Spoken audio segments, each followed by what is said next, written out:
우리도 한때는 누군가의 아들이었고 딸이었습니다. 누군가의 사랑을 받고 자라서 누군가를 사랑하는 사람이 되었고요. 누군가의 딸이었던 사람이 누군가의 엄마가 되고 누군가의 아들이었던 사람이 누군가의 아빠가 되기도 합니다. 누군가의 아들이었다가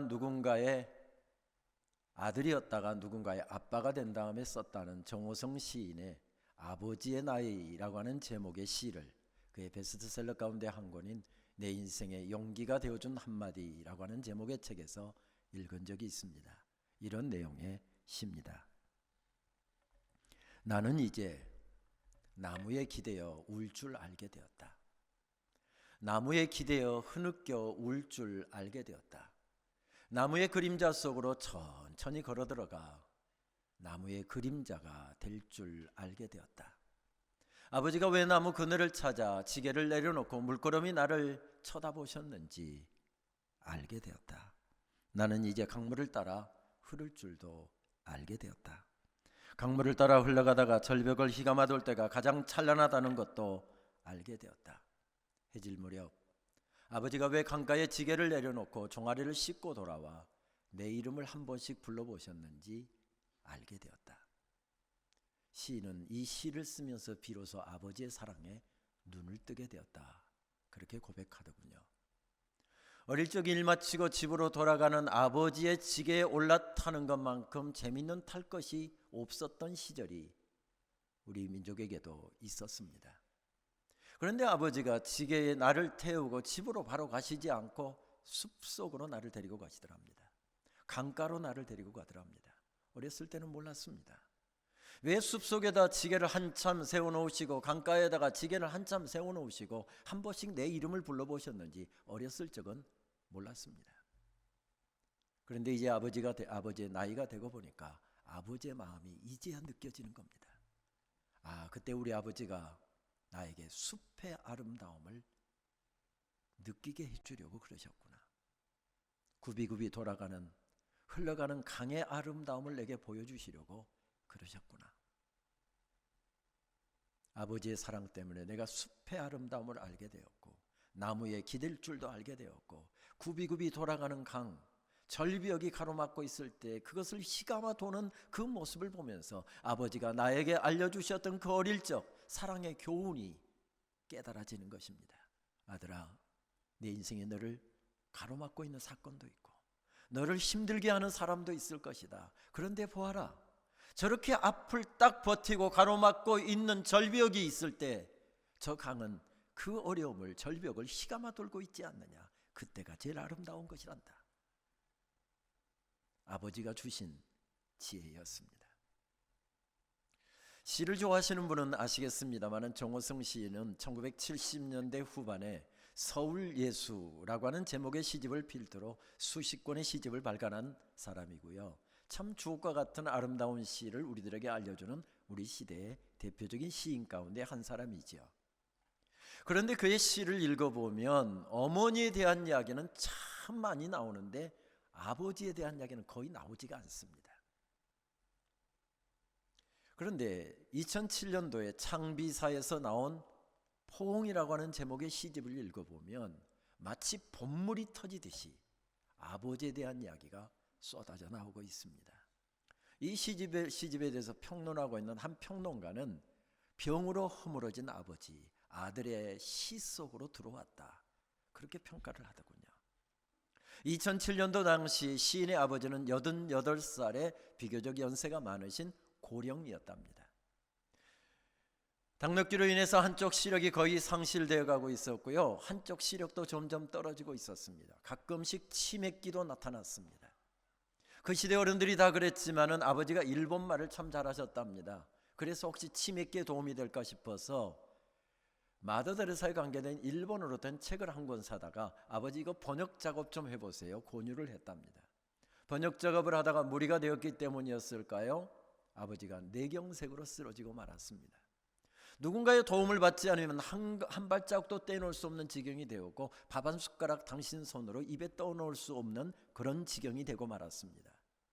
그래서 시인은 아예 거처를 아버지 집으로 옮겨서 24시간 아버지를 모시고 생활하게 되었답니다. 아버지 모시고 가서 세수도 시켜드리고,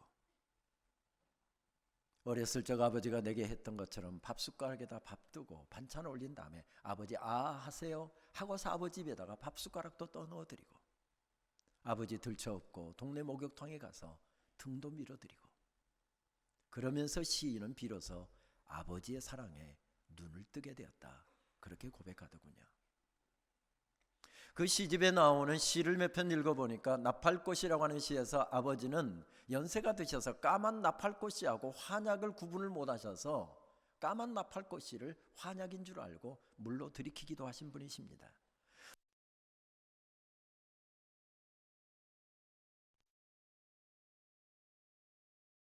모시라고 하는 시에서는 아버지는 한때는 건장한 모시였지만은 이제는 녹이 슬고 구부러져서 아무짝에도 쓸모없는 녹슨 목과 같이 묘사되고 있는 것을 발견하게 됩니다. 이것은 세 번째 모시라고 하는 제목의 시입니다. 벽에 박아 두었던 못을 뺀다. 벽을 빠져나오면서 못이 구부러진다. 구부러진 못을 그대로 둔다. 구부러진 못을 망치로 억지로 펴서 다시 쾅쾅 벽에 못질하던 때가 있었으나 구부러진 못에 병들고 녹슨 가슴을 애써 헝겊으로 닦아놓는다. 내경색으로 쓰러진 늙은 아버지, 공중 목욕탕으로 모시고 가서 때밀이용 침상위에 눕혀놓는다. 구부러진 못이다. 우리 아버지도 때밀이 청년이 벌거벗은 아버지를 아무리 펴려고 해도 더 이상 펴지지가 않는다. 아버지도 한때 벽에 박혀 녹이 슬도록 모든 무게를 견디어냈으나 벽을 빠져나오면서 그만 구부러진 못이 되었다. 아버지도 한때는 건장한 못이었답니다. 아침 일찍부터 저녁 늦게까지 뛰고 또 뛰어도 피곤하다는 이야기 한마디 안 하셨습니다.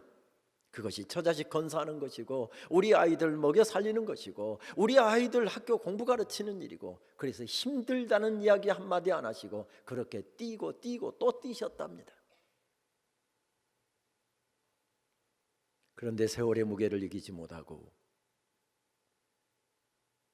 마치 벽에 박혀서 힘든 무게를 평생 견뎌냈던 못이 무게를 견디지 못하고 빠져나오는 것처럼 되었는데 녹이 슬고 구부러져서 이제는 더 이상 쓸모없는 못과 같이 되었답니다. 여기에는 아버지의 사랑 이야기가 채워져 있잖아요. 그 사랑 이야기를 깨달은 아들이 감격하면서 아버지를 향하여서 자기 사랑 노래를 부르는 구조로 되어 있습니다.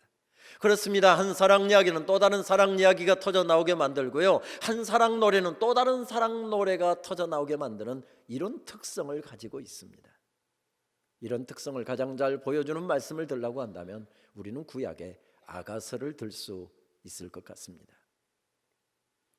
한 사랑 노래가 울려 퍼지고 있지요. 누구의 사랑 노래였습니까? 이스라엘의 3대 왕이었던 솔로몬 왕이 한 여인을 향해서 부르는 사랑 노래가 울려 퍼지고 있습니다.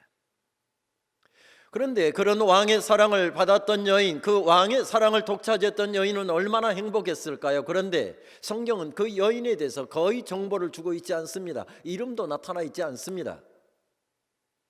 술람미 여인, 이것은 이름이 아니라 안산댁, 안양댁, 수원댁 이런 뜻이지 이름이 아닙니다. 집안은 어땠고, 공부는 얼마나 했고, 교회는 어디 다녔고, 신앙생활은 얼마나 했고, 인품은 어땠고, 외모는 어땠고, 거의 정보가 나오고 있지 않습니다. 그렇다고 해서 전혀 정보가 나오지 않는 것도 아닙니다. 여기저기 상계되어 있는 말씀을 함께 종합해 놓고 보면 결론은 한 가지입니다. 어떻게 이런 여인이 왕의 사랑을 다 받을 수 있었을까? 가장 대표적인 말씀 하나를 들라고 한다면 1장 5절 말씀에 그녀의 외모를 게달의 장막 같았다 이렇게 표현하고 있습니다. 여러분, 게달의 장막 느낌이 어떻습니까? 느낌부터 좀 칙칙하잖아요. 게달의 장막은 어떤 텐트였는가 하면 유목민들이 양의 가죽, 염소의 가죽으로 옷을 만들어 입었는데, 옷을 만들기 위해서 디자인을 하고 재단을 하다 보면 조각들이 발생하는 것입니다. 워낙 가죽이 귀하던 시절이니까 이 가죽들을 한꺼번에 모아놨다가 어느 정도 일정량이 모이게 되면 이것을 얼기설기 엮어서 만든 텐트가 바로 게달의 장막이었습니다. 유목민들이 목초지를 찾아서 이리 옮기고 저리 옮기고 하다 보니까 몹시 때가 묻어 있고요, 낡아 있는 모습입니다. 조각조각 얽어맸으니까 얼마나 볼품없는 모습이겠습니까? 하필이면 왕의 사랑을 받았던 여인의 외모가 이랬다는 것입니다.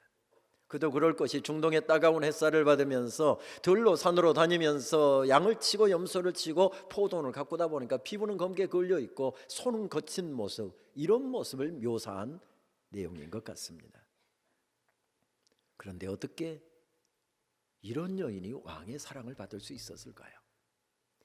왕궁에서 롱드레스 입고 하이힐 신고 와인잔 들고 우아하게 걸어다니면서 왕의 눈에 들기 위해서 우아한 자태로 왕궁을 거닐고 있는 이런 왕궁의 여인들과는 사뭇 다른 모습입니다. 어떻게 이런 여인이 왕의 사랑을 받을 수 있었을까요? 성경은 여기에 대해서 정확한 답을 주지 않고 바로 사랑 노래를 우리들에게 들려주고 있습니다. 2장 1절 말씀. 사랑 노래가 이렇게 울려 퍼지죠. 샤론에 수선하여 골짜기에 백합하로다. 2장 10절 말씀. 나의 사랑 나의 어여쁜 자야, 일어나서 함께 가자. 겨울도 지나고 비도 그쳤고 지면에는 꽃이 피고 새가 노래할 때가 이르렀는데 비둘기 소리가 우리 땅에 들리는구나. 이렇게 사랑 노래가 울려 퍼지다가 오늘 4장 말씀으로 넘어오게 되면 사랑 노래가 점점 깊어지고 클라이맥스, 정점을 향해서 치닫는 구조로 되어 있습니다. 4장 1절 말씀. 내 사랑 너는 어여쁘고도 어여쁘다. 노을 속에 있는 내 눈이 비둘기 같고 내 머리털은 길르와 산기슭에 누운 염소떼 같구나.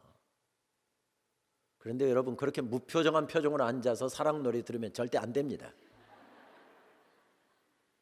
적어도 20년 전에 30년 전에 남편이 나 좋아한다고, 지금 남편이 나 좋아한다고 나에게 편지질하고 나 쫓아다닐 때, 그리고 나에게 프로포즈할 때 못 이긴 척하고 그 프로포즈 받아서 이제 결혼 준비하고 있을 때 그 들뜬 심정, 콩닥콩닥 뛰는 심정을 가지고서 이 말씀을 읽고 들어야 이 말씀이 제대로 이해되고 느껴지지, 그렇게 무표정한 표정으로 앉아서 말씀 들으면 하나도 은혜가 안 됩니다. 그래서 여러분, 표정 보고서 제가 설교하다가 표정이 굳어져 있으면 제가 이렇게 이야기할게요. 표정 관리, 이러면 썩은 미소라도 괜찮으니까 좀 미소를 지으면서 말씀을 들으세요. 한번 해볼까요? 표정 관리, 이러면 미소를 띠시는 겁니다. 말씀 이어갑니다. 4장 7절 말씀. 나의 사랑 너는 어여쁘고 아무 흠이 없구나. 여러분, 말씀 들었잖아요. 흠이 없기는 왜 흠이 없어요? 흠집투성입니다. 그런데 흠집투성인 여인을 앞에 놓고 앉아서 사랑 노래를 뭐라고 부릅니까? 나의 사랑 너는 어여쁘고 아무 흠이 없구나. 이걸 어려운 말로 뭐라고 이야기하죠? 콩깍지 끼었다, 이렇게 이야기합니다. 완전 콩깍지잖아요. 그런데 아름답습니다. 4장 10절 말씀. 내 누이 내 신부야, 내 사랑이 어찌 그리 아름다운지. 내 사랑은 포도주보다 진하고 내 기름의 향기는 각양 향품보다 더 향기롭구나. 아닙니다. 나 같은 여인이 어떻게 왕의 사랑의 대상이 될 수 있습니까? 나는 한 번도 왕 앞에 나설 자격도 없고 그런 조건도 자격도 갖추지 못해서 왕이 일방적으로 나 좋아한다고 쫓아다니는데 저는 엉거주춤하게 서서 왕이니까 거절도 못하고, 그렇다고 해서 그 사랑 받아들일 수도 없고 그냥 엉거주춤하게 서 있었던 것밖에는 없습니다. 일방적으로 찾아왔고요, 일방적으로 사랑한다고 이야기했고요, 일방적으로 선물 사들고 와서 나 좋아한다고 선물 내밀었습니다. 나는 아무 반응을 보인 적이 없습니다. 영어로 이야기하면 리액션을 한 번도 보낸 적이 없습니다. 근데 이게 무슨 이야기입니까? 이거 우리가 받았던 사랑 떠올리게 만들지 않습니까? 사랑받을 자격도 없고 조건도 없고 나는 내놓을 만한 것도 없는데 일방적으로 사랑해 주시고 우리 작은 정성에도 기뻐하시면서 내 사랑이 어찌 그리 아름다운지, 내 사랑은 각양 향품보다 더 향기롭고 포도주보다 더 진하다. 우리가 받았던 사랑 이야기 아닙니까? 아가서의 표제어는 히브리어로 시로하시름, 이런 표제를 사용하지요. 이것을 우리는 아가 이렇게 번역해 쓰지만 더 정확한 번역은 영어 성경의 번역인 것 같습니다. 노래들 중에 노래들, 이렇게 번역이 되어 있죠. 시루하심이라고 하는 뜻은 바로 그런 뜻입니다. 그러니까 한 편의 사랑 노래만 묶어진 것이 아니라 여러 편의 사랑 노래로 묶어진 말씀인 것을 알 수가 있습니다. 지금 몇 말씀만 살펴보았습니다마는 이 아가서에서 술람미 여인이 받았던 이 아름다운 사랑, 그 사랑을 받으면 얼마나 행복할까요? 표정관리 얼마나 행복할까요? 그 사랑을 받았던 여인이 벌떡 일어섭니다. 그러니까 결혼식으로 친다고 한다면 오늘 다 읽지는 않았습니다만 1절부터 15절까지는 신랑이 자기 사랑하는 여인을 향해서 부르는 신랑의 사랑 노래라고 한다고 한다면 오늘 16절 말씀은 그런 놀라운 사랑 노래를 듣고 감격한 여인이 벌떡 일어나서, 그러니까 신부가 자기 남자를 사랑하는 남자를 향해서 부르는 노래가 16절 말씀입니다. 우리 16절 말씀 화면에 나타날 텐데 우리 한 목소리로 함께 우리 봉독하실까요? 북풍아 일어나라, 남풍아 오라, 나의 동산에 불어서 향기를 날리라. 나의 사랑하는 자가 그 동산에 들어가서 그 아름다운 열매 먹기를 원하노라. 이런 아름다운 사랑 노래를 우리들에게 들려주시면서 아가서는 우리들에게 말을 걸어오는 구조로 말씀이 전개되고 있습니다. 어떻게요? 너도 이런 사랑 받았잖아. 여러분 여기서 아멘 한번 하셔야 되는 거 아니에요? 제가 다시, 아니 제 이야기가 아니라 아가서가 우리에게 지금 말을 걸어오는 그 구조를 여러분들에게 지금 전하는 것입니다. 제가 다시 전합니다. 너도 이런 사랑 받았잖아. 아멘입니다. 떨리는 가슴으로, 그렇습니다. 나도 그 사랑을 받고 이날까지 살아왔습니다. 그 사랑 때문에 이날까지 살았습니다. 그렇게 감격하는 사람들에게 아가서는 또 이렇게 말을 걸어옵니다. 그 놀라운 사랑받고 너는 지금 어떤 사랑 이야기를 써내려가고 있는데, 너는 어떤 사랑 노래를 부르고 있는데, 이렇게 우리들에게 말을 걸어옵니다. 흔히 이야기에는 미메시스 기능이 있다고 이야기하지요. 라틴어로 미메시스라는 말은 본뜸이라는 뜻입니다. 모사한다는 뜻이죠. 그러니까 이 사랑 이야기를 듣고 나서 그 사랑을 흉내내서 내 사랑 이야기를 만들어가는 것입니다. 한 사랑 이야기를 듣고 감격해서 그것을 모사, 카피해서 또 다른 사랑 이야기를 만들어가는 특성이 바로 이야기 속에 있다는 것입니다. 우리는 아가서의 사랑 이야기를 듣다 보면 우리가 받았던 사랑 이야기를 떠올리게 만듭니다. 그리고 우리가 지금 쓰고 있는 사랑 이야기를 떠올리게 만듭니다. 우리는 결단코 하나님의 사랑의 대상이 될 수 없는 존재였습니다. 별로 동의를 안 하시는 표정이시지만 이리 보아도 저리 보아도 우리는 하나님 앞에 자랑할 것이 없는, 하나님의 결단코 사랑의 대상이 될 수 없는 그런 존재였습니다. 오늘 둘째 날 부흥사경에 지금 집회 가운데 앉아서 예배를 드리고 있는 우리 성도님들, 찬송하는 모습을 보고 기도하시는 모습을 보고 말씀 듣는 모습을 보시면서 하나님께서 이렇게 혼자서 중얼거리십니다. 내가 저 인간은 아무리 노력하고 애를 써도 도무지 내가 사랑할 수가 없어. 내가 저런 인간 보는 것 자체가 힘드니까 아예 이제 5명만 골라서 아예 내가 저 인간은 쫓아내버려야 되겠다. 안산제일교회 못 오게 만들어야 되겠다. 그래서 하나님께서, 여러분 긴장하십시오. 지금 명단을 작성하십니다. 1번, 2번, 3번, 4번, 5번 하고서 명단을 작성하는데 여러분 누구 이름이 들어갈 것 같습니까? 떠올려지는 이름이 있습니까? 제가 하나님 앞에 좀 알려드릴 테니까 생각나는 이름이 있으면 좀 대주세요. 우리의 도움 필요 없이 우리의 모든 것을 아시는 주님, 우리의 중심을 아시는 주님께서 예배하는 우리의 광경을 딱 둘러보시고 나서 명단 바로 5명이 딱 작성됐습니다. 명단 호명하십니다.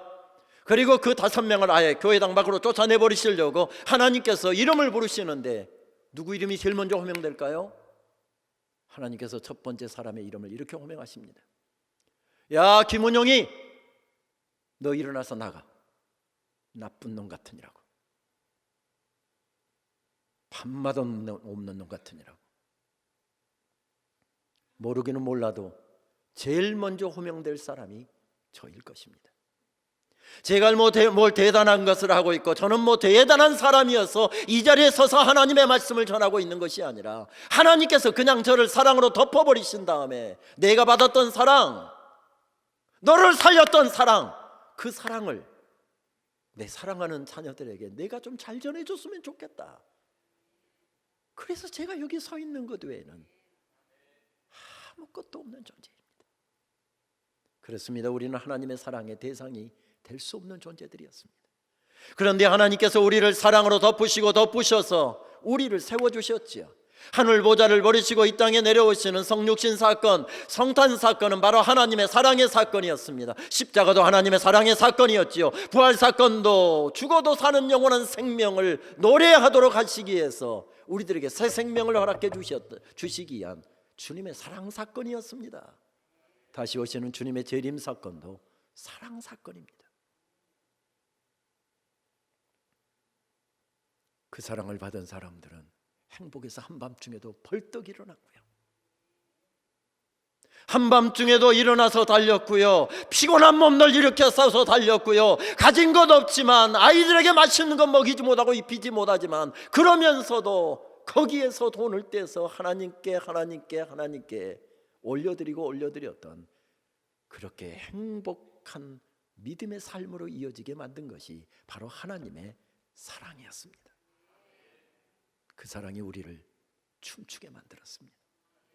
저는 어렸을 적 저희 고향 교회에서 성전 건축을 할 때 장로님들, 안수 입사님들, 권사님들, 집사님들이 모여서 성전 건축할 때 그분들이 부르셨던 찬송을 저는 지금도 생생하게 기억하고 있습니다. 시골 지역이다 보니까 대부분 교회 건축이 날씨가 풀리는 5월 달부터 시작해서 가을까지 보통 마쳐야 되는데, 봄이 어떻습니까? 씨 뿌리고 얼마나 바쁩니까? 여름, 가을 다 바쁜 철이잖아요. 그래서 농촌에서 바쁘니까 도무지 시간을 낼 수 없으니까 달 밝은 저녁에 함께 모여서 교회 건축을 하시더군요. 사물이 구분이 안 될 때까지 늦은 시간까지 들판에서 허리 한번 펴지 못하고 그렇게 일하시던 분들, 이제 더 이상 일을 할 수 없게 되면 종종걸음으로 집으로 달려오는데 저희 모친도 똑같이 종종걸음으로 달려오셔서 간단하게 씻고 식구들 먹일 저녁 식사 준비해서 상 차려서 안방에다 드려주고 저는 교회 좀 다녀올게요. 식사도 그런 채로 교회당으로 달려가시는 모습을 보았습니다.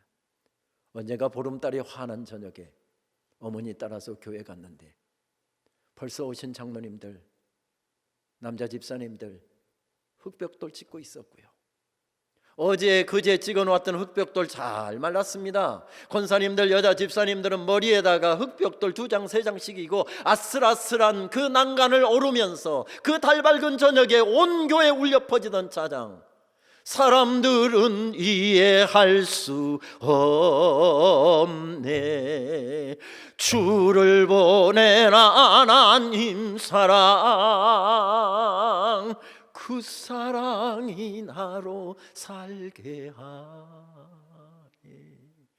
갈보리의 십자가 사랑. 한밤중에도 일어나서 춤췄던 이유가 무엇이었을까요? 갈보리의 십자가 사랑. 피곤한 몸들을 일으켜 세워서 이른 새벽에 달려가게 했던 이유가 무엇이었을까요? 가진 것 없지만 허리띠 졸라매가면서 그렇게 교회 세우고 하나님의 사역을 위해서 헌신했던 이유가 무엇이었을까요? 하나님의 사랑이었습니다. 하나님의 사랑이었습니다. 그 사랑은 오늘도 우리들을 춤추게 만듭니다. 언제가 저희가 섬기고 있는 장로의 신학대학교에서 해석학 초청 설교학 강좌를 하던 때가 생각이 납니다. 그때 캐나다에서 제일 좋은 학교 중에 하나인 토론토 대학교의 신학부 설교학 교수였던 폴스칸 윌슨 박사가 오셔서 강좌를 진행하고 있었습니다. 학생들을 대상으로 해서 강의도 하고 목회자들을 대상으로 해서 강의도 하고 지역교회에 찾아가서 설교도 하고 그렇게 강좌가 진행되고 있었습니다. 그런데 이분이 장신대 와서 얼마나 감동을 하던지 학교를 둘러보고 학생들을 만나보고 학생들이 질문하는 것을 보면서 자기들이 굉장히 앞서 있다고 생각했는데 와서 학생들의 수준을 보니까 뭐 캐나다의 토론토 대학교 학생들보다 훨씬 더 수준이 높다는 것을 알고서 8일 동안 강좌를 마치고 돌아가면서 저한테 그렇게 굳건하게 약속을 했습니다. 은영, 내가 만약에 추천하는 사람은 내가 무조건 앞으로 받아들이겠다. 그 첫 수혜를 입은 사람이 우리 허요한 목사님이십니다. 저분은 허요한 목사님의 지도교수고요. 저도 한국에서 MDB 마치고 THM 대학원 석사 마쳤지만 북미, 그러니까 미국과 캐나다에서는 그곳에 와서 공부한 기록이 없으면 아예 박사과정에 받아주지를 않기 때문에 저 미국 가서 또 석사 또 하나 했습니다. 그런데 허요한 목사님은 바로 박사과정에, 물론 저한테 석사과정 추천서 써달라고 왔길래 저한테 야단 좀 맞고, 당신이나 나나 뭐 가진 거 있다고 석사 또 하려고 하냐, 바로 박사과정 바로 어플라이라, 영어 잘하시거든요. 그래서 추천했더니 첫 케이스로, 저하고 약속한 것 첫 케이스로 바로 박사과정에 억셉트 해주셔서, 저분은 바로 우리 허 목사님의 선생님이기도 하지요. 세계적인 명성을 가지고 있는 설교학의 대가입니다. 그분이 언젠가 학교 채플에서 설교를 하게 되었는데 본문을 받아놓고 보았더니 마태복음 25장에 나오는 양과 염소의 비유였습니다. 세계적인 명성을 가지고 있는 대설교학자였지만 그의 설교는 아주 평이했습니다. 뭐 설교 중반 될 때까지는 뭐 새롭다 할 내용이 없을 정도로 그냥 평이하게 설교가 진행되더니 설교 중간이 되니까 딱 이렇게 치고 들어가더라고요. 저는 캐나다에 있을 때 장신대가 굉장히 좋은 학교라는 이야기를 많이 들었습니다. 그런데 제가 실제로 장신대 와서 보니까 제가 들었던 것보다도 훨씬 더 좋은 학교라는 느낌을 가지면서 얼마나 기쁜지 모르겠습니다. 그런데 이 좋은 학교에 그때 학생들 한 1,700~800명 모여서 함께 채플 예배를 드리고 있었습니다. 이 좋은 학교에 만약에 예수님께서 다시 오셔서 마태복음 25장에서 하셨던 것처럼 양과 염소 편으로 나누신다고 한다면 무슨 일이 일어날까요? 장신대는 좋은 학교니까 당연히 전부 다 양의 편에 있고 어쩌다 한두 사람 염소 편에 있을 것이라고 생각을 했습니다. 그런데 착각이었습니다. 전부 다 염소 편에서 뿔 달고 뒷발질하고 들이받고 왁자지껄 떠들고 들이받고 싸우고 있었고요, 양의 편에는 보이지가 않았습니다. 이 양반 지금 꽤 큰 돈 들여서 초청에다가 융숭하게 대접하면서 강좌를 진행되고 있는데 완전히 학교를 몹쓸 학교 만들어버리는 겁니다. 도대체 이 양반이 어떻게 설교를 풀어가려고 이러지? 은근히 걱정까지 됐습니다. 제 앞자리에서 총장님이 앉아서 예배드리고 있었습니다. 총장님은 당연히 양의 편에 계셔야 되는 것이지요. 그래서 총장님의 얼굴을 찾으려고 양의 편을 샅샅이 뒤져보았지만은 총장님 얼굴이 보이질 않았습니다. 더 심해지는 겁니다. 제 옆에 서서 지금 목소리를 높이면서 제 설교를 통역하고 있는 김은용 교수는 이렇게 목소리를 높이는 것 보니까 아, 양의 편에 있겠구나 하고 양의 편을 샅샅이 찾아보았지만 김 교수의 얼굴도 찾아볼 수가 없었습니다. 점이 가경입니다. 장신대가 이런 학교인가? 실망이 되지 않을 수가 없었습니다. 그런데 저 뒤에 한 사람이 앉아 있었습니다. 그러면 그렇지, 어떤 학생일까, 어떤 교수님일까 궁금해서 다가가 보았더니 그분은 예수님이셨습니다. 예수님은 자세히 보았더니 양의 옷을 입고 계시더군요.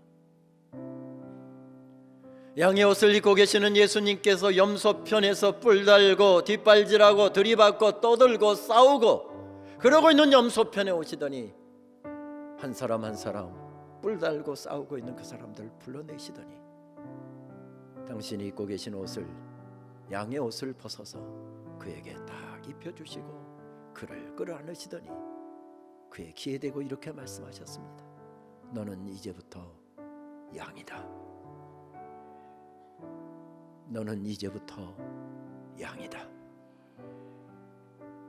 저는 설교하다가 종종 운 적은 있지만 설교 통역하다가 울어보았던 적은 그때가 처음이었습니다.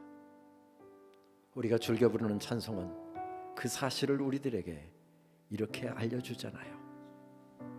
그 사랑 얼마나 아름다운지, 그 사랑 얼마나 날 부욕해 하는지, 그 사랑 얼마나 크고 놀라운지를, 그 사랑 얼마나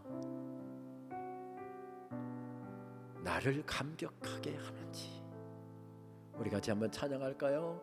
그 사랑 얼마나 아름다운지, 그 사랑 얼마나 날 부욕해 하는지 그 사랑 얼마나 크고 놀라운지를 그 사랑 얼마나 나를 감격하게 하는 그 사랑 얼마나 아름다운지 그 사랑 얼마나 날 부욕해 하는지 그 사랑 얼마나 크고 놀라운지를 그 사랑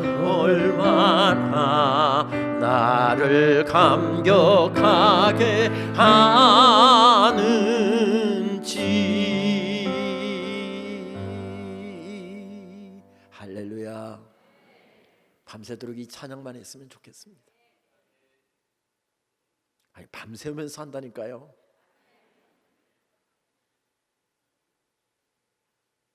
이 사랑을 받은 사람 감격에서 벌떡 일어납니다. 내 인생길 돌이켜보니 나를 구원해 주시고 내 인생 꽁꽁 얼어붙고 내 인생 앞길이 막혀있고 내 인생 아무것도 보이지 않는 칠흑과 같은 밤을 그렇게 헤매면서 걸어가고 있는데 꽁꽁 얼어붙은 내 인생에 봄 햇살을 비춰주시듯이 사랑의 햇살을 비춰주셨고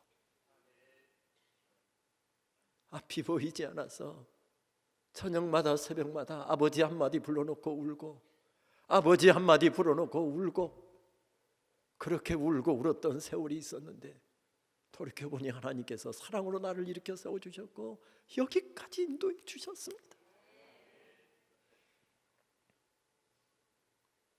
그 사랑을 깨달은 한 시인이 벌떡 일어나서 이렇게 고백합니다. 섬진강 뉴욕에서 평생 어린아이들을 가르치면서 시를 썼던 김용택 시인이지요. 어느 봄날 당신의 사랑으로 내 응달지던 길 안에 햇빛이 들이치는 기쁨을 나는 보았습니다. 어둠 속에서 사랑의 불가로 나를 가만히 불러내신 당신은 어둠을 건너온 자만이 만들 수 있는 밝고 환한 빛으로 내 앞에 서서 들꽃처럼 깨끗하게 웃었지요. 아, 생각만 해도 참 좋은 당신. 어쩌면 이렇게 시를 잤습니까? 저도 좀 시를 써보려고 걱정거리고 있는데 이런 시 만나면 시 쓰고 싶은 생각이 싹 사라져 버립니다. 그런데 남자분들 그대로 가만히 앉아 계셔도 괜찮겠습니까? 이런 좋은 식구가 나오면 빨리 메모를 해놓으셔야지요. 메모를 다 못 하시면 마지막 구절이라도 메모는 꼭 해놓으셔야 되는 거 아닙니까? 방송실 한 번만 더 보여주세요.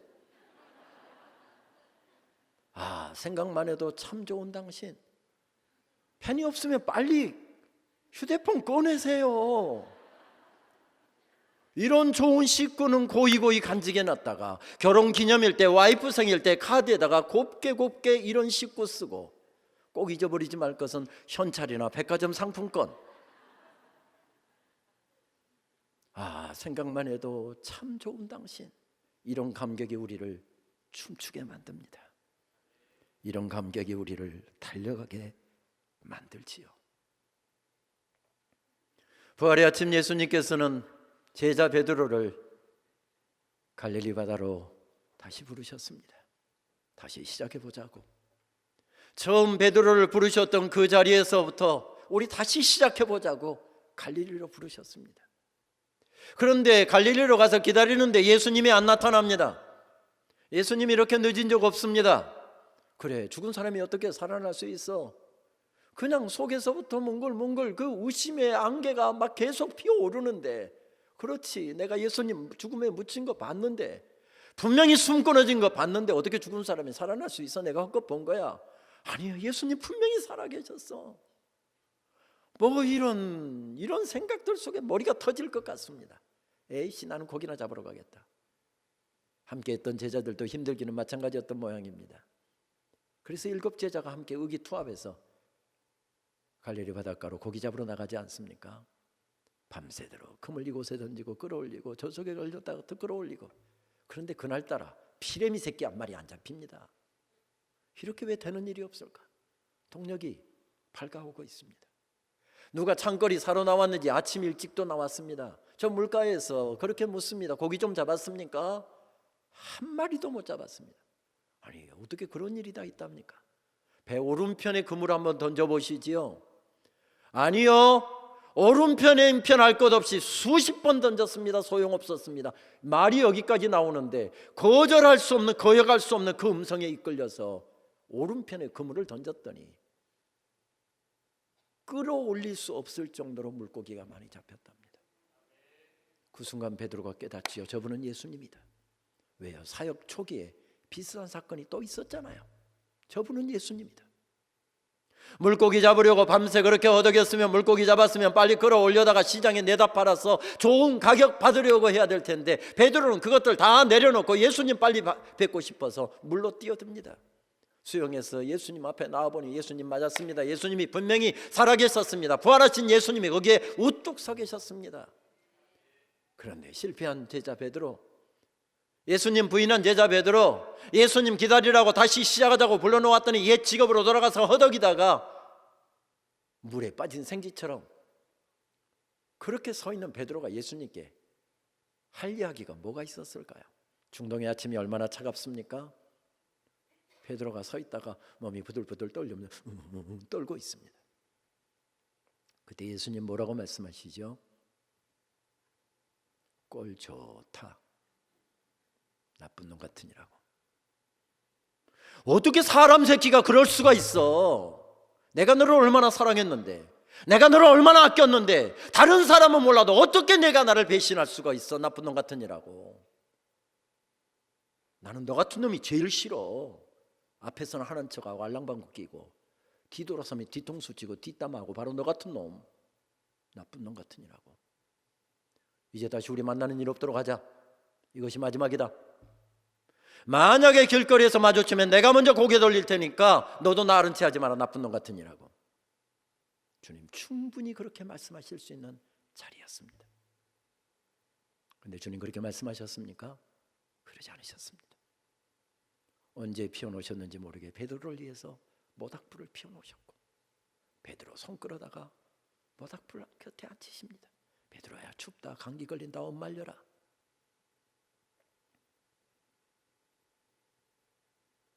주섬주섬 예수님 옆에서 뭘 하고 계시는데 베드로가 곁눈질로 보니까 예수님 나를 위해서 아침 조반을 준비하고 계십니다.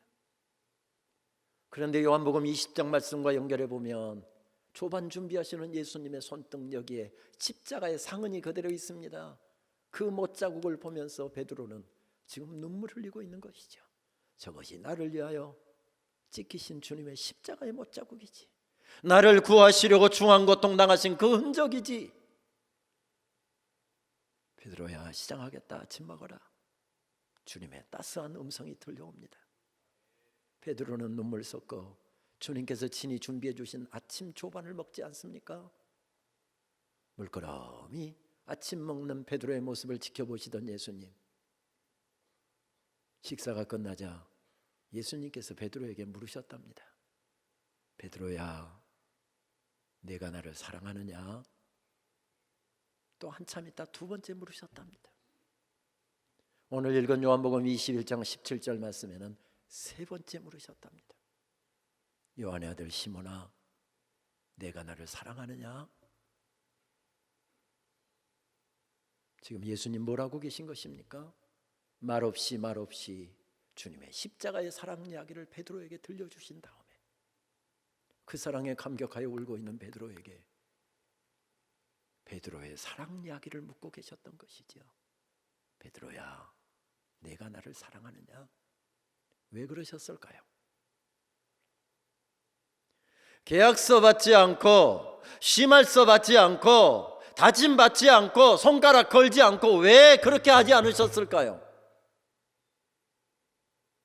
계약서 써도 손가락 걸어도 사람은 변합니다.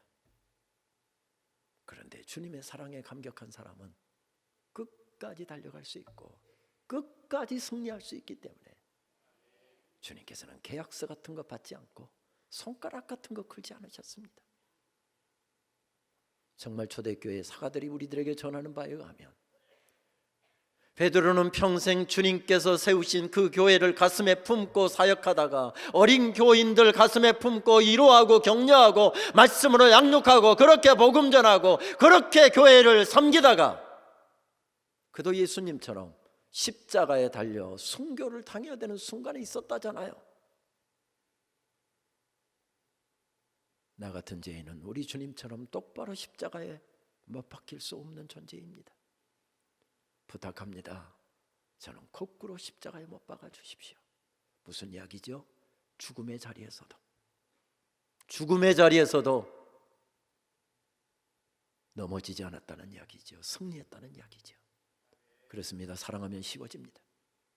사랑하면 갈 수 없는 길도 가능해지고요. 사랑하면 시간 없는 것도 문제가 되지 않고요. 사랑하면 거리가 먼 것도 문제가 되지 않고요. 사랑하면 피곤한 것도 문제가 되지 않고요. 사랑하면 돈 없는 것도 문제가 되지 않고요. 사랑하면 모든 것이 다 가능해집니다. 그래서 주님께서는 주님의 사랑 이야기를 들려주시고 베드로의 사랑 이야기를 묻고 계셨습니다. 이 말씀을 준비하는데 저는 오랫동안 잊고 있었던 한 기억이 떠올랐습니다. 1981년도 저는 6월 말 장로신학대학교 신대원 2학년 1학기를 마치고 저는 군복무를 위해서 군에 입대를 했습니다. 광주 보병학교에 입대해서 7개월 동안의 장교 훈련을 받고서 전방의 훈련 많기로 유명한 전방의 한 보병사단의 소총소대장으로 부임을 했습니다. 그의 겨울은 정말 추웠습니다. 거기가 원래 추운 지역이지만 그 해는 유난히 추웠다고 했습니다. 그때 교제하고 있던 한 아가씨가, 여러분 오해는 하지 마십시오. 뭐 두 아가씨 사귀고 있었다 그 이야기는 아닙니다. 한 아가씨하고 교제를 하고 있었는데 제가 전방으로 배치받았다는 것을 알고서 마스크를 두툼하게 떠서 온 얼굴을 가릴 정도로 크게 하나를 떠서 보내왔습니다. 후반 같으면 보통 병사들이 날씨 추운 날이면 감기 걸릴지 모르니까 해서 내무반에서 교육을 하거나 아니면은 부대 정비를 하거나 이렇게 하는데 그때 저희 사단장의 방침이 그것이었습니다. 야, 겨울이라고 전쟁 안 일어나냐? 그래서 겨울에도 똑같이 훈련이 진행되었습니다. 영하 15도 20도가 떨어진 날씨에 그런 날 100km 행군을 하는 것입니다. 우리 남성들 군대에서 100km 행군해 보신 분들은 아시겠지만 남성들이 보통 50분 걷고 10분 쉬고 50분 걷고 10분 쉬고 이렇게 해서 30시간에서 31~2시간 정도 걸어야 주파하는 거리가 바로 100km 행군입니다. 굉장히 자지 않고 계속 걸어야 되니까 굉장히 힘든 훈련 가운데 하나이지요. 1년에 6~7차례 그런 훈련이 있었습니다. 날씨가 그때도 영하 15도가 더 떨어졌다고 하는데 바람까지 부니까 체감 온도가 영하 20도는 됐던 것 같습니다. 그런 추운 날 계속해서 30시간 넘게 걸어야 되는데 마스크를 딱 하고 번거지 모자 눌러 쓰고 했더니 별로 추운 줄 모르고 할 수가 있었습니다. 그런데 긴 시간 걷다 보면 병사들이 희한하게 졸면서 잘 걷습니다. 저도 졸면서 많이 걸었습니다. 머리는 자고 있고 발은 계속해서 걷고 있는 겁니다. 그러다 돌멩이 잘못 부딪히기라도 하면 이래갖고 다시 정신 차리고 다시 걷고. 그런데 새벽 3시경에 경기도 가평에서 화학산을 넘어서 1500고지가 넘는 높은 산이잖아요. 화학산을 넘어서 부대로 복귀하고 있었습니다. 밑에는 수십 길랑 떨어집니다. 제일 앞에서 항상 보폭을 조종하게 해서 소대장이 제일 앞에 서서 이 행군을 진행을 하는데 이때가 되면 소대장들의 임무가 하나 더 주어졌습니다. 앞으로 뒤로 다니면서 혹시 병사들이 졸고 있을지 모르니까 조는 병사들을 깨우는 것입니다. 졸다가 평지에서야 괜찮지만 여기서 발 헛디뎌서 구르게 되면 큰 사고로 이어질 수 있기 때문이죠. 제가 오면서 가면서 병사들을 깨우면서 앞으로 다니다 보니까 저만 혼자 마스크를 하고 있습니다. 벌써 25시간, 6시간 걷다 보니까 군용 마스크 얇은 것 첫 번에 다 하고 시작을 했는데 이게 입김에 젖으니까 다 벗어 던진 것 같습니다. 명색이 소대장인데 싶어서 이거 벗어서 같이 입은 이등병에게 주었습니다. 그날이 12월 14일께로 기억하는데 제가 부대로 복귀해서 그날 잠을 자야 되겠지만 먼저 편지부터 썼습니다. 이번에 100km 행군을 하는데 두툼한 마스크를 떠보내 주어서 얼마나 행군하는데 도움이 됐는지 모른다. 그런데 며칠 후에 12월 24일 날 우리 소대 회식이 성탄 소대 회식이 있는데 그때까지 우리 소대원들 선임하사까지 33명, 중대장까지 34개, 마스크를 34개만 떠서 좀 12월 24일까지 보내줄 수 있느냐 하고 편지를 보냈습니다. 그때 전방에서 편지가 갈 때 보통 4일에서 5일 걸렸습니다. 전화 한 통 하려고 하면 이 교환에게 돌려서 전화 신청해 놓고 1시간 이상을 기다려야 전화가 연결되던 시절입니다. 그러니까 모르기는 몰라도 제가 그때 14일께 편지를 보냈다고 한다면 아무리 빨리 받았어도 18일이나 19일께 받았을 것입니다. 그러면 다시 보내오는 시간이 있으니까 마스크 뜰 시간이 거의 없었을 텐데도 불구하고 제 여자친구는 정확히 마스크 34개를 떠서 속달소포로 배달을 해 주었습니다. 소대 외식을 하면서 소대원들 이름 하나씩 불러가면서 야, 이거 성탄절 선물이다, 성탄절 선물이다 하고 나눠주었더니 제가 회식할 때 이야기도 안 했는데 회식 끝나고 나서 온 중대를 뛰어다니면서 다른 소대원들에게 자랑하고 다니는 것입니다. 이거 우리 소대장님 애인이 떠준 거다, 애인이 떠준 거다 하고 자랑하고 다니는 것입니다. 나중에 제가 휴가를 나왔다가 여자친구 어머니를 만나 뵈었는데 이런저런 이야기하다가 마스크 이야기가 나왔습니다. 저것이 직장 생활하면서 돈 좀 번다고 집에 오면 손도 까딱하지 않으려고 하던 아이가 지 남자친구가 마스크 또 보내달라고 하니까 사흘 밤낮을 꼬박 세워서 떠보냈다는 것입니다. 그래서 그게 고마워서 지금 데리고 살고 있습니다. 사랑하면 쉬워집니다. 사랑하면 거리가 먼 것도 문제가 되지 않고요, 사랑하면 시간 없는 것도 문제가 되지 않습니다. 그래서 주님께서는 사랑 이야기를 들려주시고 우리에게 우리의 사랑 이야기를 묻고 계십니다. 박용재 시인의 말이 옳습니다. 사람은 사랑하는 만큼 삽니다. 사람은 사랑하는 만큼 사는데 저 향기로운 들의 꽃들을 사랑하는 만큼 살고 저 아름다운 목소리의 새들을 사랑하는 만큼 살고 그만큼이 인생이랍니다. 신앙생활이 무엇입니까? 사랑 이야기 써내려가는 것입니다. 예배가 무엇입니까? 사랑 이야기 써내려가는 것입니다. 어떤 사람은 대충 쓰는 사람도 있고요, 졸면서 개발세발 대충 쓰고 나가는 사람도 있고요, 어떤 사람은 안 쓰는 사람도 있고요. 그러나 어떤 사람은 정말 한자 한자 눈물 찍어서 정성을 다해서 사랑 이야기를 쓰는 사람도 있습니다. 우리 허 목사님이 주일날 설교하시다가 이렇게 딱 보니까 저기에 우리 김 집사님 얼굴이 유난히 환히 밝습니다. 또 뭐 설교하는데 계속 미소를 띠면서 말씀을 듣습니다. 아이고, 우리 김 집사님 오늘 은혜 몽땅 받는구나. 허 목사님 생각하시면서 설교하시면서 굉장히 마음이 기쁘신데 택도 없습니다. 지금 김 집사님은 지난 설날에 갔다가 30년 만에 중학교 남자 동창을 만났습니다. 나 좋아한다고 쫓아다니던 그 남자친구. 그런데 내 스타일이 우선 아닙니다. 얼굴에 또 여드름은 얼마나 많은지.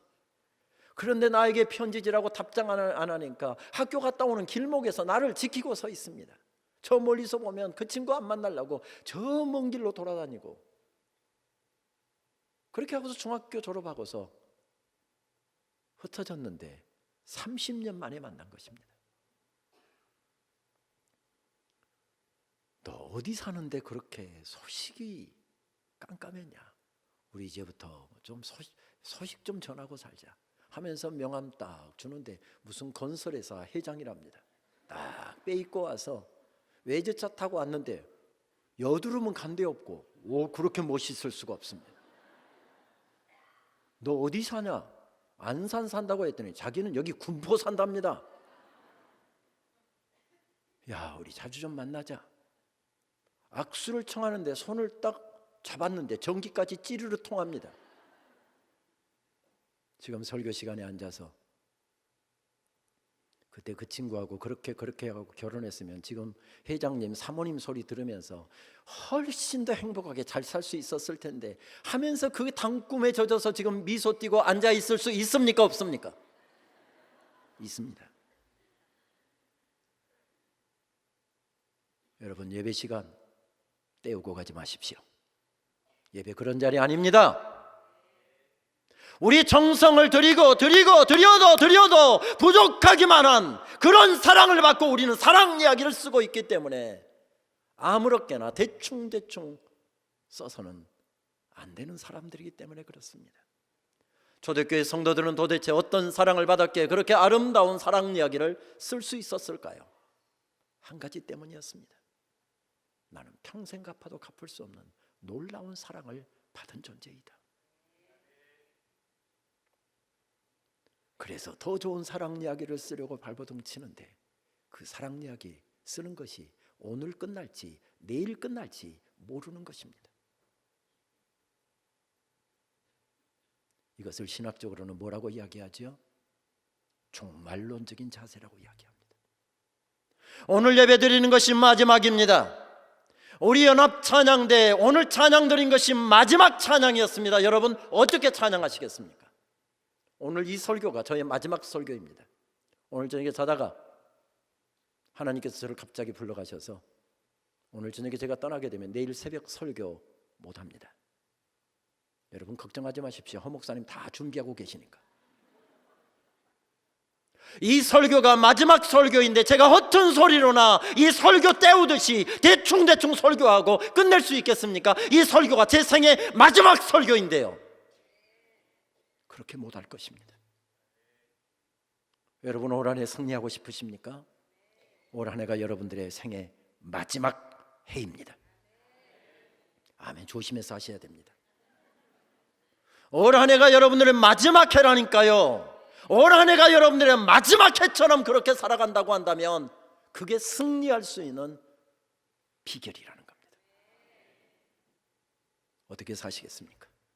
오늘 예배가 마지막 예배인데 올 한 해가 여러분들의 생의 마지막 해인데 어떻게 사시겠습니까?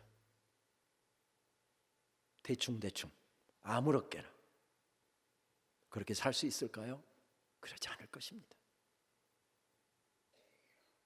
사랑하는 사람 손 한 번 잡아줘도 더 따뜻하게 잡아주고 우리 아이들 한 번 허그해줘도 더 따뜻하게 허그해주고 잔소리로만 채우기보다는 아이들 힘내라고 격려하고 기도해주는 말로 더 많이 채울 것이고 왜 올해가 마지막 했거든요. 그게 그들의 승리의 비결이었습니다. 그렇게 올 한 해가 마지막 해인 줄 알고 살았더니 이번 주일이 마지막 주일인 줄 알고 그렇게 살았더니 그 예배를 받으시고 하나님께서 기뻐하셔서 한 주를 또 덤으로 허락해 주시네요. 한 해를 덤으로 허락해 주시네요. 덤으로 사는 인생입니다. 덤으로 사는 주일입니다. 덤으로 사는 한 해입니다. 그래서 또 정성을 다해서 했더니 덤으로 한 번 더 주시네요. 그렇게 열심히 살았더니 3-4번이잖아요. 그래서 하나님께서 또 덤으로 주십니다. 이게 승리의 비결이었습니다. 저는 언젠가 강명에 있는 한 교회에서 집회를 인도하다가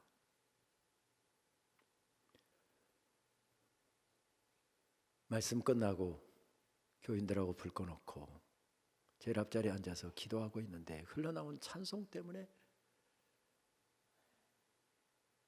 그 찬송을 듣다가 찬송을 따라 부르다가 통곡을 한 적이 있습니다.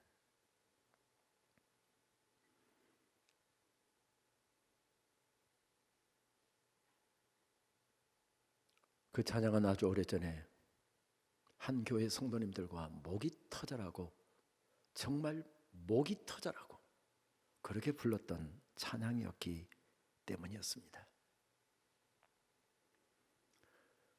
10년 넘게 성전 짓겠다고 기도하고 준비하고 그렇게 허리띠 졸라매가면서 헌금을 하고 헌금을 10년을 모았습니다.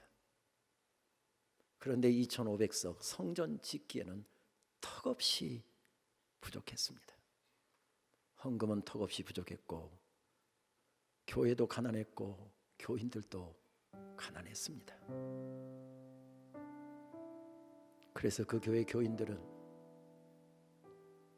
금요일 철학기도 때면 목이 터져라고 찬양하고 새벽 3시에 기도에 마치고 집으로 돌아가면 이제 집에 돌아가서 2시간도 못 자고 출근을 해야 되지만 반드시 성전터에 들려서 성전터에 가서 눈 덮여 있는 그 벌판에 무릎 꿇고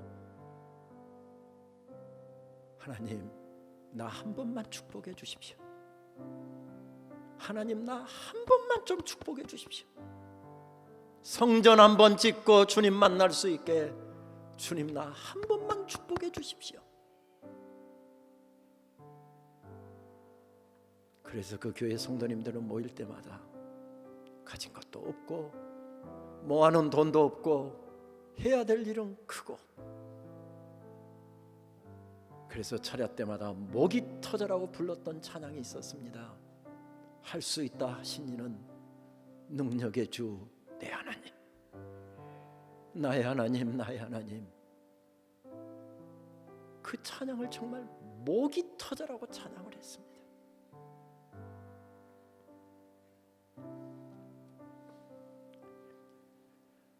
주일 새벽 긴급 당회가 모였습니다. 예산은 부족하고 본당 건축 공기는 갈수록 지연되고, 본당 천장 공사를 했는데 천장 공사하기 위해서 사용했던 그 나무들이 정말 성전 천장까지 닿을 정도로 산처럼 쌓여 있었습니다. 그거 건설을 맡은 회사에서 인부들이 붙으면 보름이 걸려야 지워진답니다. 그렇지 않아도 공기가 늦어지고 있는데 더 이상 지연될 수가 없는데, 주님의 날 이 일을 할 수 있느냐 없느냐, 이것 때문에 장로님들이 함께 모였습니다. 한참 의견이 오고 가고 있을 때 감히 나설서는 안 되는 저는 건방지게 나서서 이런 이야기를 했습니다. 교회당이 잔뜩 어지러있고 휴지가 떨어져 있는데 주일이라고 우리 그거 치우지 않아도 될까요? 화장실에 모래가 쌓이고 구멍이 막혀 있는데 주일이라고 그거 그냥 내버려두고 월요일 날 꼭 치워야 될까요? 인부들에게 맡기면 보름이 걸리고 그만큼 공기도 늦어지고 돈도 더 많이 들어가는데, 주일 오후에 우리 성도님들 함께 모여서 치우면 불과 서너 시간이면 다 치울 수 있는데 우리 교인들 총동원령을 한번 내리면 어떨까요? 사부 예배 마치고 교인들이 다 함께 모였습니다. 2계조로 나누어서 2층 본당에 올라가서 내리는 조와 밑에서 받아서 그것을 정리하는 2조로 나누어서 그렇게 작업이 진행되고 있었죠. 산더미처럼 쌓인 그 장대들을 끌어내려 하는 작업도 위험했고, 밑으로 던진 다음에 다 치우고 난 다음에 또 하나 던지고 둘 던지고 또 다 치우고 나면 또 던지고, 이걸 손발이 맞아야 되기 때문에 밑에서 치우는 작업도 위험했고 위에서 꺼내서 내리는 작업도 위험했습니다. 더군다나 먼지가 얼마나 쌓여 있는지 모두 다 마스크하고 있지만 벌써 목이 칼칼해 옵니다.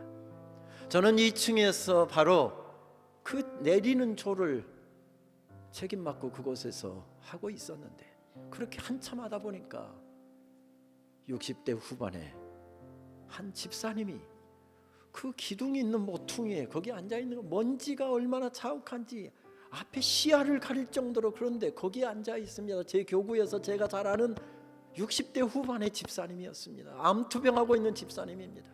집사님 왜 여기 계세요? 지금 장대들이 돌고 하면서 얼마나 위험한지 모르고 이렇게 지금 먼지가 자욱하는데 저 안전한 데 가서 좀 밑에 내려가서 계세요. 그랬더니 이분이 애원하면서 저에게 했던 이야기를 저는 지금도 잊어버릴 수가 없습니다. 목사님, 제발 여기 좀 앉아있게만 해주십시오. 젊은 날 이단에게 빠져서 가진 돈도 젊음도 다 허비해버리고 병들고 나이 들어서 안산 땅으로 내려와서 늦게서야 참 신앙 깨닫고 예수님 새로 만나고 이제 남은 인생 예수님 섬기는 기쁨으로 살아야 되겠다고 마음 작정했는데, 이단에게 가진 재산 다 털리고 났더니 건축한다고 해도 헌금도 제대로 못했습니다. 성도님들은 헌금하고 저렇게 열심히 일하는데 나는 암투병 중이어서 이거 옮길 수도 없는데 앉아서 먼지라도 좀 마셔야 하나님 나라에 가면, 나도 뭐하다 왔느냐고 물어보면 주님 나 힘이 없어갖고 일하는 틈바구니에서 먼지 마시다 왔습니다.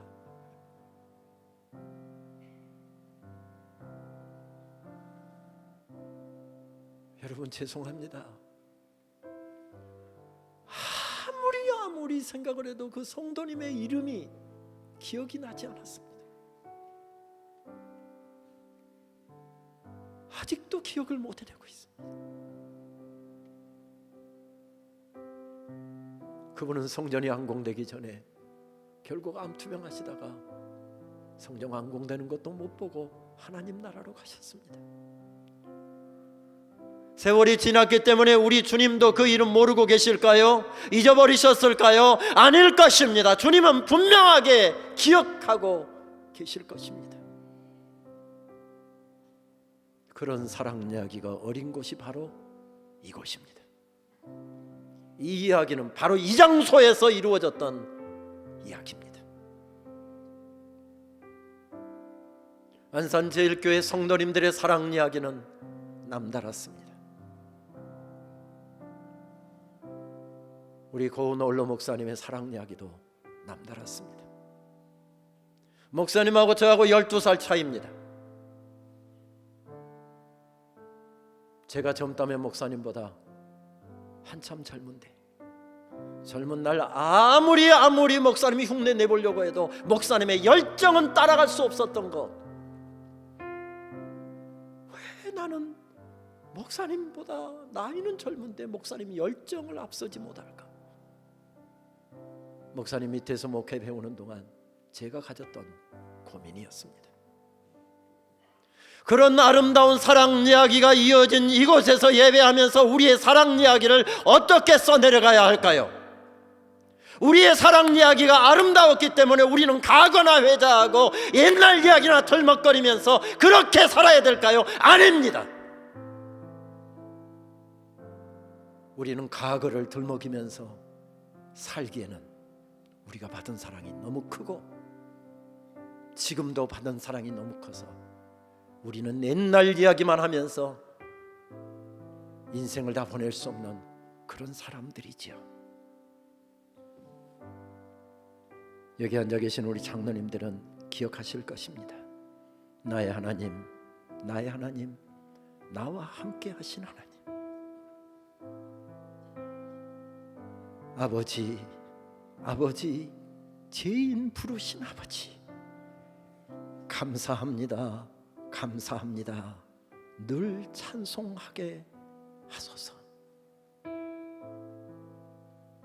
우리 시간이 갔지만 이 찬양 한번 드렸으면 좋겠는데 우리 한번 같이 드릴 수 있을까요? 나의 하나님, 나의 하나님, 나와 함께 하신 하나님, 주님 뜻대로 살기 원하여 이처럼 간구합니다.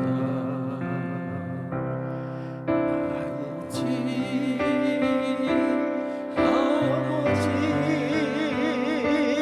죄인 부르신 아버지,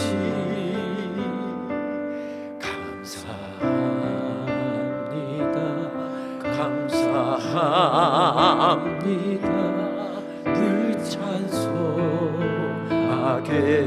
하소서. 아버지, 아버지, 아버지, 은혜 베푸신 아버지, 감사합니다. 영광 받아 주옵소서. 아버지, 아버지, 아버지, 죄인 부르신 아버지, 감사합니다. 사명 감당케 하소서. 사명 감당케 하소서. 나의 하나님, 나의 하나님, 나의 하나님, 나의 하나님, 아버지, 감사합니다. 감사합니다. 진정 감사합니다.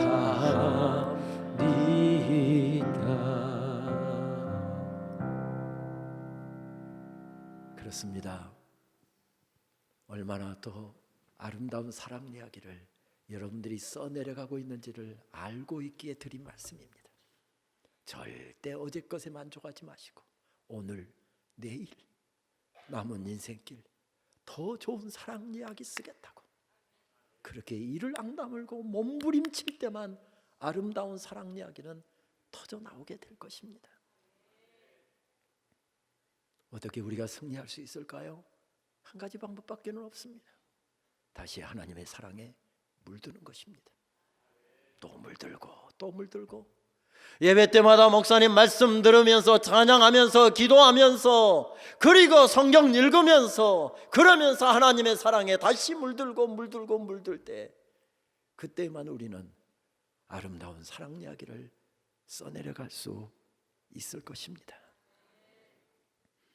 지난 6월 저는 전주에서 모이는 우리 전북에서 사역하고 있는 교단을 초월해서 목사님들 한 600여 명이 모이는 모임에서 전북 목회자 포럼이라고 하는 모임에서 강의를 했었습니다. 강의 준비를 하다가 한 시를 읽는데 저도 모르게 눈에서 눈물이 주르르 흐르는 겁니다.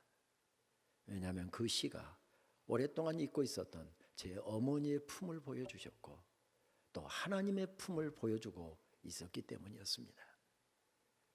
그날 강의하면서도 목사님들과 함께 그 시를 읽고 함께 어떻게 설교 사역을 감당할지 어떻게 예배 사역을 감당할지 함께 2시간 정도 강의를 하면서 함께 그냥 울었습니다. 그때 읽었던 시는 이종록 시인의 이런 내용의 시였습니다. 남자 옷은 오른쪽 옷섬에 단추가 달려있다.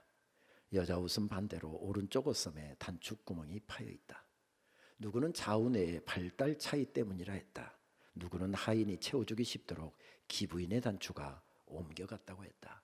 여러분 무슨 이야기인지 아시죠? 남자들 단추는 지금 오른쪽에 단추가 달려 있습니다. 그러니까 단추구멍은 당연히 어디에 달려 있을까요? 왼쪽에 달려 있습니다. 근데 여자 옷을 보게 되면 여자 옷은 단추구멍이 여기 왼쪽에 달려 있고 단추구멍이 오른쪽에 파여 있습니다. 그냥 우리는 그냥 넘기고 넘어갈 이런 사실을 시인의 뛰어난 관찰력은 이것을 관찰하고 있었던 것이지요. 모래밭에서 단추 찾듯 동서양 복식 발달사를 뒤적였다. 동서구금의 민화와 동굴벽화도 살펴보았다. 뒤죽박죽이었다. 칼찬 병사와 말 달리는 전사를 보고야 알았다. 젖물리는 여인네의 눈물 젖은 단추를 만나고야 무릎을 쳤다. 남자는 왼 허리에 찬 긴 칼을 재빨리 뽑기 위해서 여자는 보채는 아이에게 젖물리기 쉽도록 단추를 매단 것이었다. 무슨 이야기인지 아시죠? 오른쪽 왼쪽에 지금 긴 칼이 차 있습니다. 그러면 칼을 뽑다 보면 만약에 단추가 이렇게 채워져 있으면 이게 거들칠 것입니다. 그래서 단추가 이쪽으로 옮겨갔다는 것입니다. 여성들은 그냥 우는 아이, 보채는 아이 빨리 젖물리기 쉽도록 그렇게 단추가 달려 있었다는 것입니다.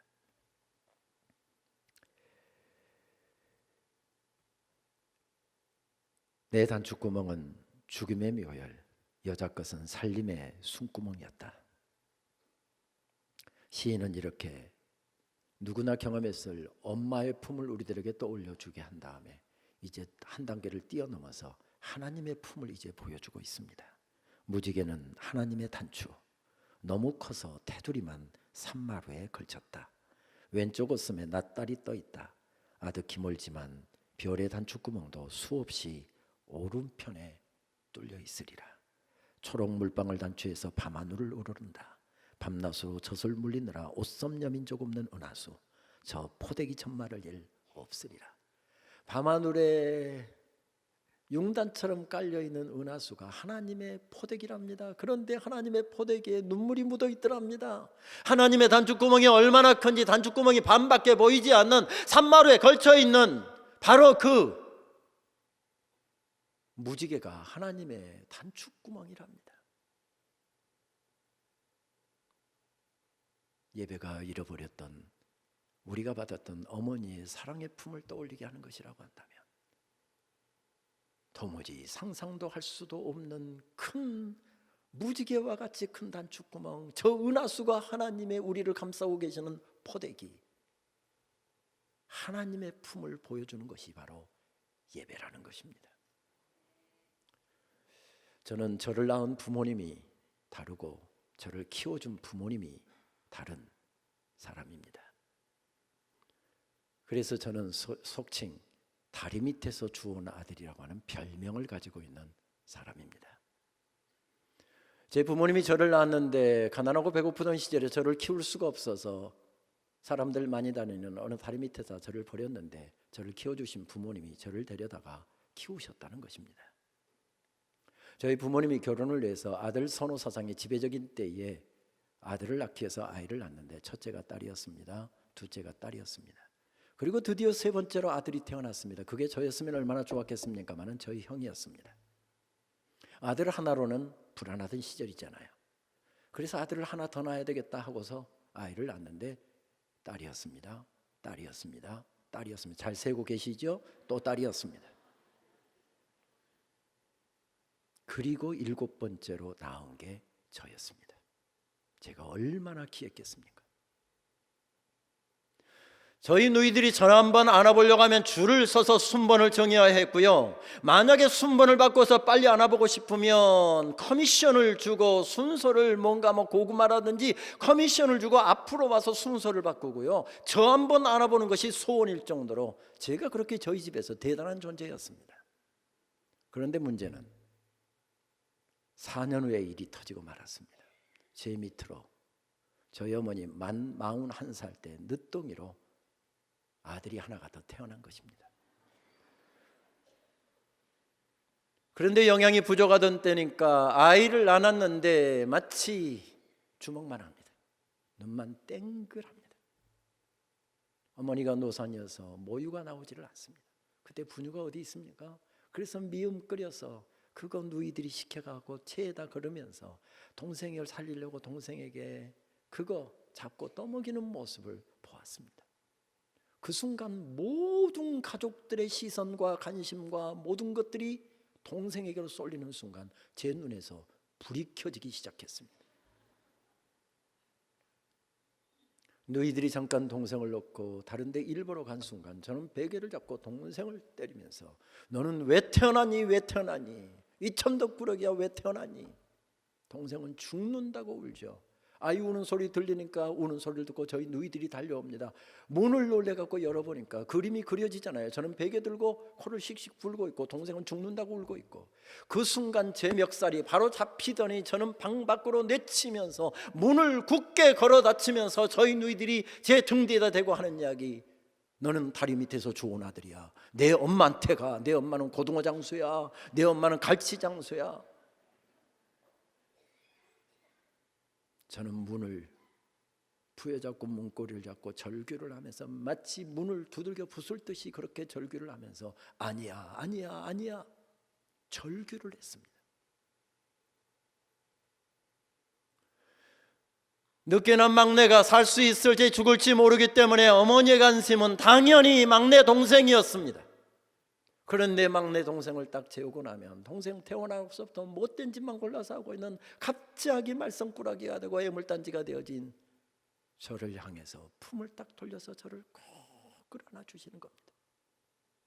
그러다가 엥 하면 어머니가 안고 있던 저를 그대로 내팽개치고 바로 동생에게 돌리는 겁니다.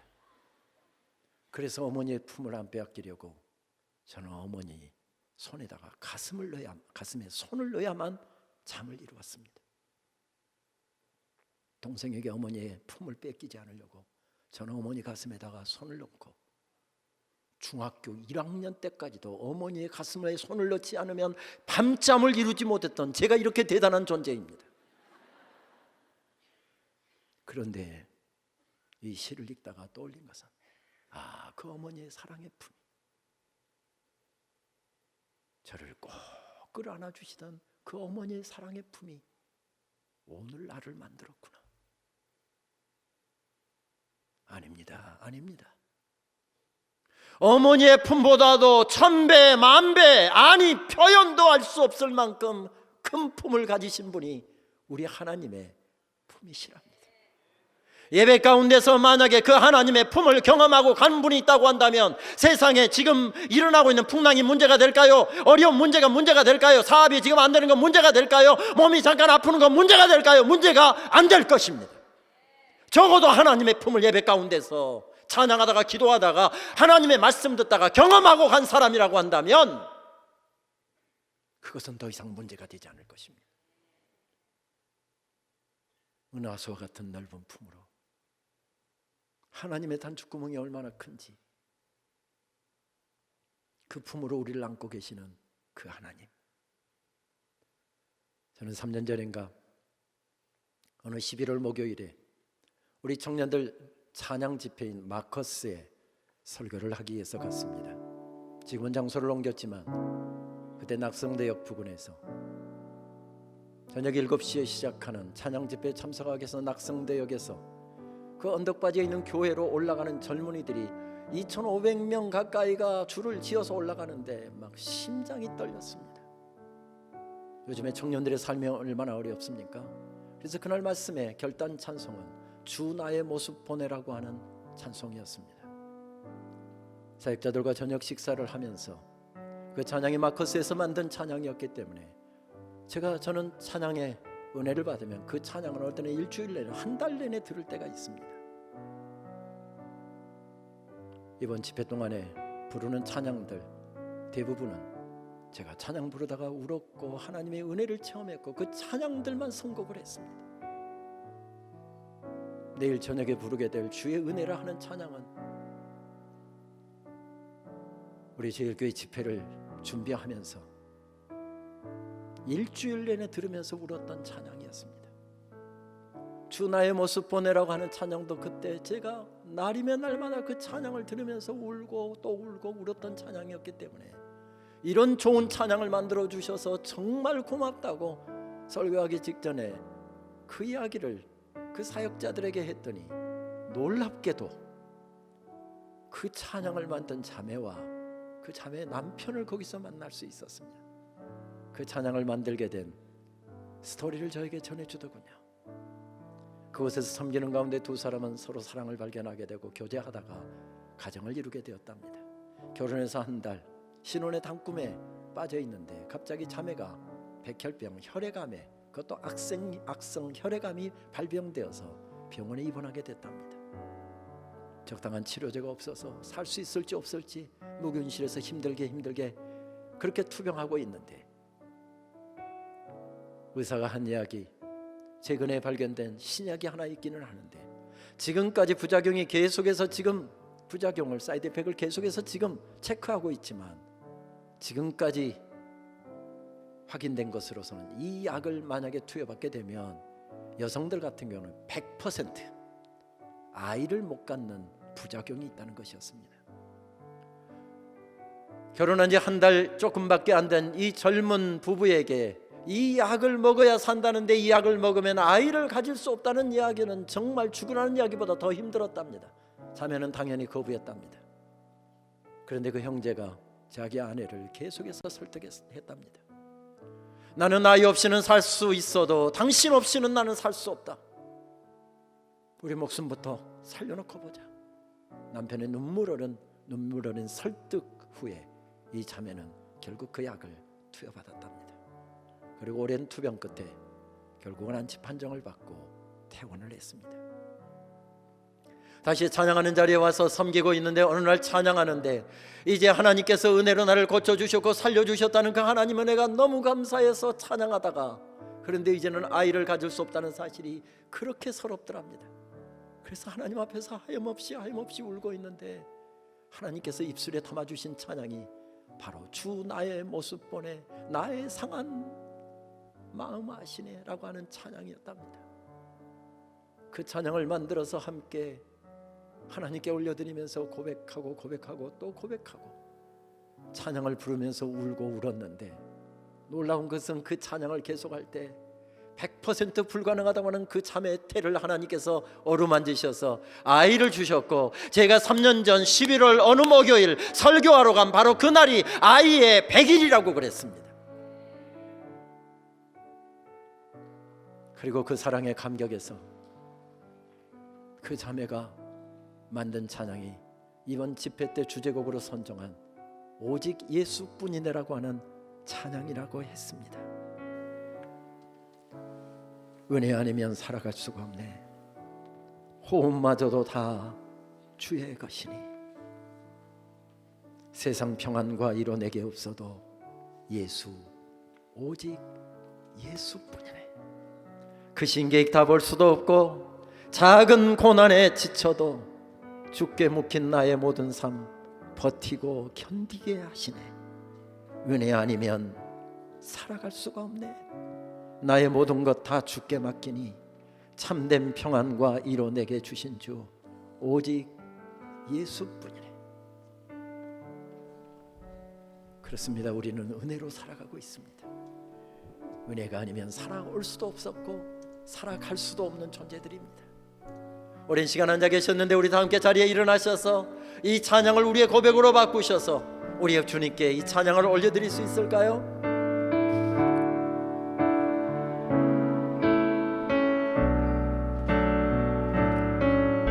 은혜 아니면 살아갈 수가 없네.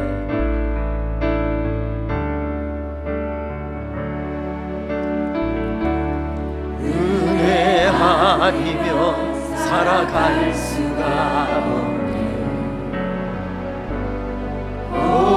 마저도 다 주의 것이니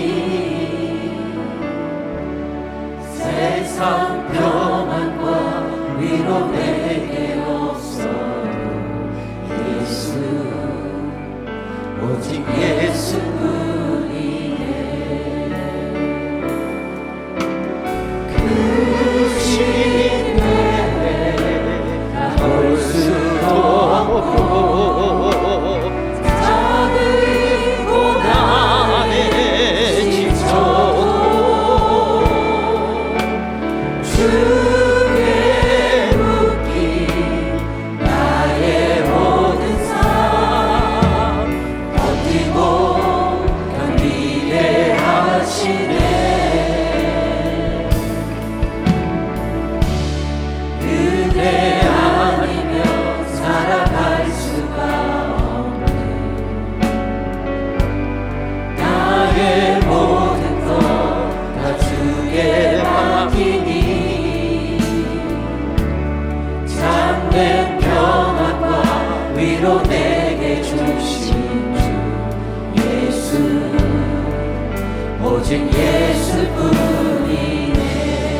그 신계획 다 볼 수도 없고 그 신계획 다 볼 수도 없고 작은 고난에 지쳐도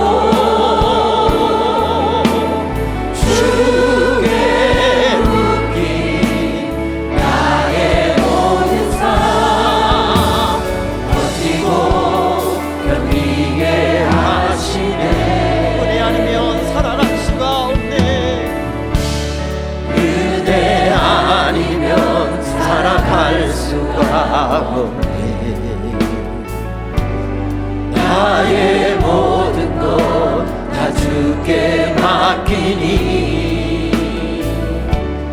참된 평안과 위로 내게 주신 주 예수, 오직 예수뿐이. 두 손을 높이 드시고 한 번 더 고백하겠습니다. 그 신계획 다 볼 수도 없고 그 신계획 다 볼 수도 없고 작은 고난에 지쳐도 주께 묶인 나의 모든 삶 견디게 하시네. 은혜 아니면 살아갈 수가 없네. 은혜 아니면 살아갈 수가 없네.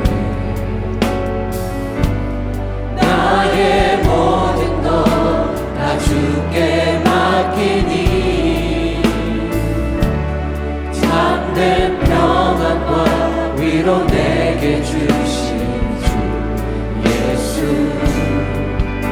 오직 예수뿐이네.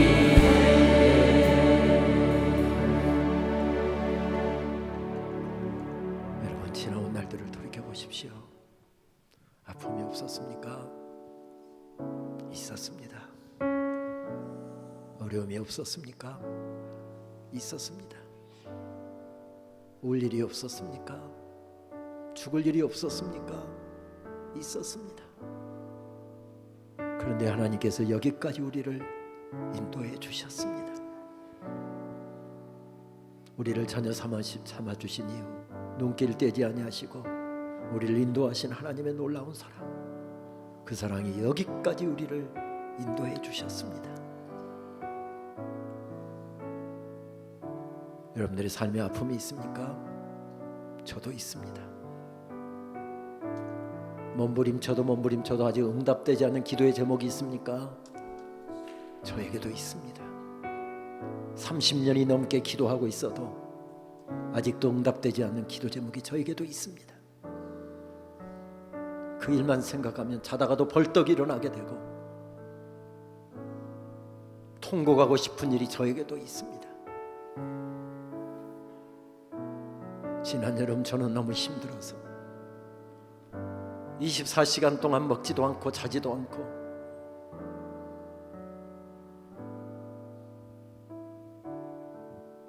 하나님 앞에 그렇게 몸부림치고 있을 때 하나님께서 제 입술에 담아주셨던 찬양이 바로 이 찬양이었습니다.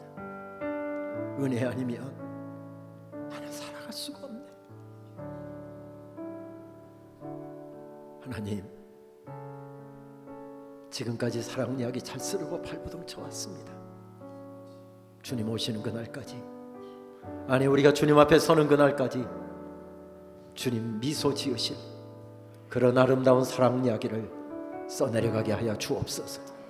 오늘 아프고 힘들어도 그 사랑에 물들고 또 물들면 나의 아픔의 색깔들 내려놓고 나를 울게 만드는 어려움의 색깔들 내려놓고 주의 사랑에 물들기만 하면, 주의 은혜에 물들기만 하면, 주의 말씀에 물들기만 하면 우리들이 반드시 승리하게 될 줄 믿습니다. 주님 다시 주의 사랑에 물들게 하여 주시고 올 한해도 주님 미소 지으실 최고의 사랑 이야기를 써내려가게 하여 주옵소서. 지금까지 사랑 이야기 잘 썼다고 안심하지 말게 하여 주시고 오늘이 마지막 예배인 것처럼, 오늘이 마지막 사랑 이야기인 것처럼 그렇게 하나님 최고의 정성을 기울여서 하나님 섬기고 하나님 예배하고 그렇게 우리 사랑 이야기 써내려갈 수 있도록 주님 우리 좀 붙잡아 주시옵소서. 우리 가운데 역사하여 주옵소서. 날마다 주의 사랑으로 우리들을 불질러 주시옵소서. 이 시간 우리 통성으로 함께 합심해서 기도하면서 나가도록 하겠습니다. 아버지 하나님 감사합니다. 주의 귀한 백성 듣는 이 시간까지 말씀 들고 몸부림치며 하나님 앞에 기도하는